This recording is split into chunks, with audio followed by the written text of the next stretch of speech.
This video may contain spoilers and some coarse language and some history about the history of the game genre free roam blobbers. I'm sure none of those bother you, so have fun watching and enjoying this video. So in the world of video games, there are always game genres that seem to disappear or die off. In that regard, it's always good to see the game genres that didn't get too much time to shine or have actually been very influential but have failed to garner an audience. In this, we're going to look at a rarer breed of blobbers called free roam blobbers. So the question is, what's a blobber? Well, to answer that, we need to answer what a dungeon crawler is. A dungeon crawler is a subgenre of role-playing games that were focused more on exploring and looting in, well, dungeons. There's a few games that definitely fit this genre, with the Elder Scrolls series starting out as them, among other well-known games such as Ultima Underworld and Legend of Grimrock. Now, there's a difference between Ultima Underworld when compared to Legend of Grimrock, and that's how many characters you have. In Ultima Underworld, you're all by yourself, but in Grimrock, you have a party occupying the same space as a single person in the first person. And this is where blobbers come from, meaning that you're a blob of characters acting as one. This genre is rather popular, with both the States and Japan adding to this genre, with games like Might and Magic, Wizardry, and Legend of Grimrock in the States, and Atlas, seeming to love this genre, always seems to add to it with Atrian Odyssey and Shin Megami Tensei. Now you know of these two, so what exactly is a free roam blobber? Well, if you've noticed in the footage I've shown you, these blobbers are restricted to grid-based movement, something that was due to technical limitations. But for some reason, when transitioning to 3D, most games decided to stay gridlocked like that. It's weird that this genre is different solely because of how you fucking control your character, but it really is that rare to see a blobber where you can move without a grid. But because you can freely roam, that opens up the possibilities of your position on the map when it comes to combat. Now with that, there's 7 games to look at, so let's begin with them. The first games we're going to look at are the Might and Magic series from the 6th game and on, until 10 wanted to pander to nostalgia and go back. Might and Magic 6 blew everyone away when it came out because, well, you're in a giant-ass world in this game. Might and Magic 6 takes advantage of the extra space by having a lot of verticality in this game. This, however, is somewhat true to enemies, as there's much more of them than the previous games, but they're not very smart. This is because many of the enemies have very simplistic AI that just chase after you or strafe around you. However, there are exceptions to that with enemies that actually fly. But the main thing to take from these games is the fact that in the DOS era, they couldn't take advantage of height. Height was a non-existent entity and all the worlds were flat. But with newfound computing power, enemies can be above you and below you, follow you to cities, do a lot of crazy stuff that you couldn't have done in the original era.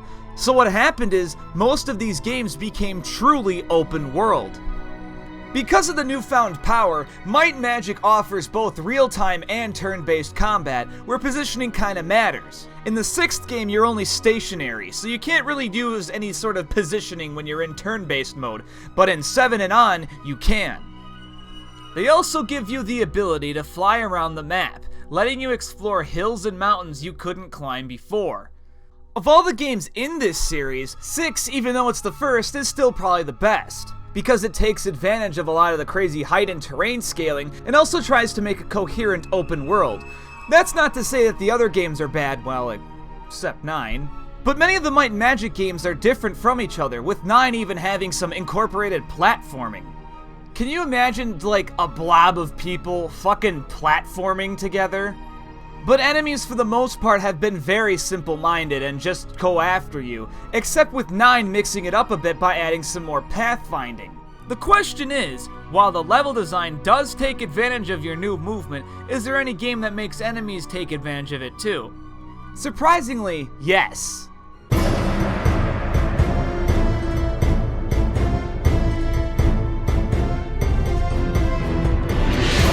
The next game hidden away in this genre is Wizardry 8. Certainly one of the best RPGs ever made. I can't really vouch for that, but I see where people are coming from.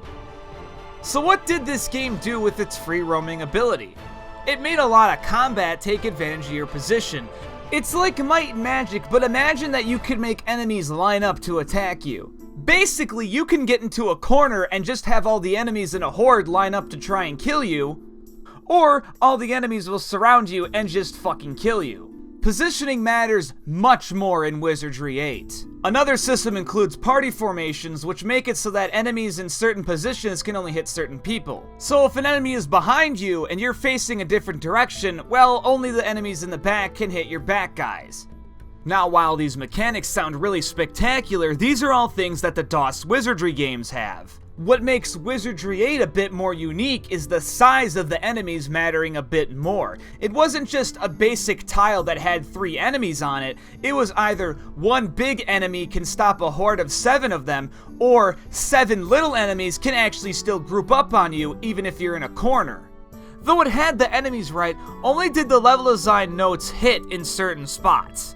Wizardry 8 does suffer from extremely linear and simplistic level design at times, making it look more like its grid-based predecessors. I mean, no doubt about it, there are portions of verticality in Wizardry, but for the most part, combat is usually on a very flat plane. But regardless of that, Wizardry certainly excelled a bit more from going to 3D by adding just a little bit more to make you think a bit more about combat. Just a bit. You tired of that? But Might and Magic, I would say, still succeeded more in the level design. But is there any way that maybe you could go even further than that? Well, I mean, when you give a character a gun, sure. The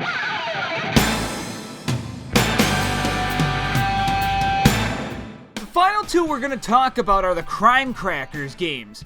Both of these games are free-roaming blobbers and both come from Japan, from Mediavision. This is probably the first free-roam blobber to ever exist, among it also being the first time a Japanese developer does it. It's also the only game series on this list where the developer's still alive.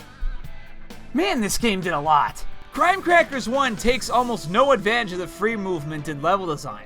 Many of the dungeons in the game are equivalent to old DOS dungeons. And while I was a little upset that Wizardry didn't do that, there's still some height variation. This game has fucking nothing. What it does do instead is take advantage of your free movement by making it so you have to position yourself to fight and fire at enemies, especially bosses. This game isn't like RPG statistics where it's like, oh, I have a chance of hitting at them. No, you're actually aiming at it like it's a first-person shooter, which is where positioning kind of takes a bigger step in this. The game is more of an action game than it is an RPG, but it does a great job free roaming. And like the other RPGs on this, the character you have on you changes how much or what attack you do. Crime Crackers 2 adds more to the table by implementing much more verticality and original level design. Keeping in tune with the first game's movement and positioning, it adds that on top of new verticality too. There are even some jumping puzzles and other minor platforming elements as you progress in the game. This game is definitely much more movement heavy than the first game, and offers more RPG elements like experience points in it. Another thing to mention too is that these games are strictly Japanese. As of this video, there are no English translations of either game. So Crime Crackers 1 may kick your butt, but 2 is seemingly easier with the language barrier. Well, you know, except for my video on Crime Crackers 1, which will absolutely help you out. You know what I want. And that's basically it. I'm sure there's some I missed because it's an obscure genre inside of an already obscure genre, with Crime Crackers being games that don't even have Wikipedia pages at the time of this video, of course. There's some other games that do fit the bill, like Betrayal at Cron, which does have a giant open world in it, but when it comes to combat it goes into a strategy RPG as opposed to, you know, being in the first person, the point of the fucking blobber. I would love to see something like this revisited again, mainly because grid-based dungeon crawlers are back, but they're getting old once again. It would be cool for someone to just make one of these and ditch the damn grid at least, you know, like Crime Crackers, but just come on! Maybe that will get answered one day. So with these games, are there any that I recommend? Well, like, yeah, all of them. Except Might and Magic 9, which is, yeah. But yeah, if this is something that you're interested in, I can totally recommend those. This was just to show off that there are some rare breeds in the game industry. And sometimes the best way to learn about the future is to look in the past.